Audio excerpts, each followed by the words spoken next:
Hi, I'm Brady, and welcome to our latest Tuesday Newsday video. Today, I'd like to follow up on last week's Zoom bombing video and talk about some of the new security policies Zoom introduced this week as a result. So, there's a couple things. First, the meeting passwords have been turned on by default. What is that? Basically, you have the ability when you're first setting up a Zoom meeting to enable a password on it so that you need to actually either input it or it's buried in the invitation link that people click to join the meeting. It's an extra element of security that you can implement to prevent other people from coming in, a la Zoom bombing.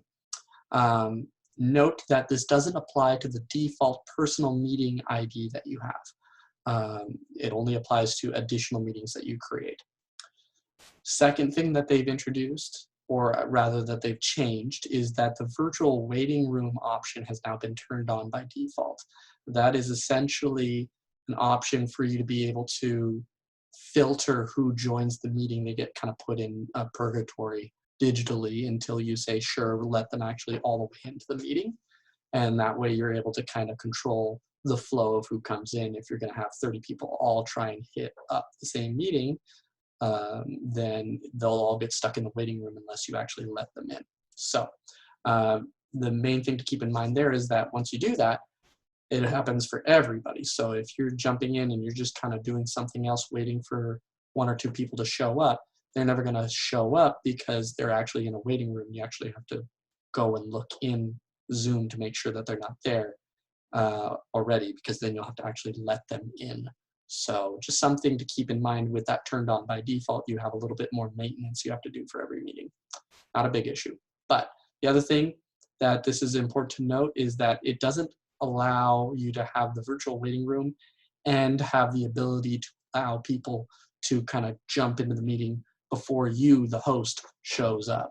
So that join before host option that you may or may not have turned on for your meetings, that goes away if you turn on the virtual waiting room.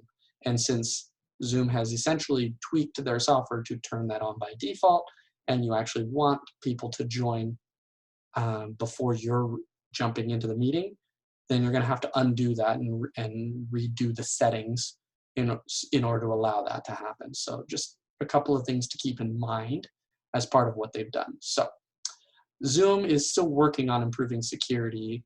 I always kind of find it funny that they come under fire for a lack of security when realistically they've seen about a 25x increase in the amount of videos that are being done on the Zoom platform ever since this whole shelter in place started happening. So very, very few companies are ever prepared for that level of increase in volume and traffic. And so for my part, I'm happy to see that they're actually doing something, that they've shifted their focus to improving security. And a lot of these features that they've turned on, they've been there, but they've not been turned on by default. And there's quite a lot of people that don't go into the settings. And even myself, I didn't go into the settings terribly deeply until this whole Zoom bombing thing started happening. So kudos to them for changing the defaults to be more secure. You can always go back to the way things were in the settings by turning that stuff off. So that's about it that we have for today's video. If there are any more updates on the Zoom front, I'll let you know in a future video. In the meantime, you interested in more topics, leave a comment below so that we can talk on that topic in a future video.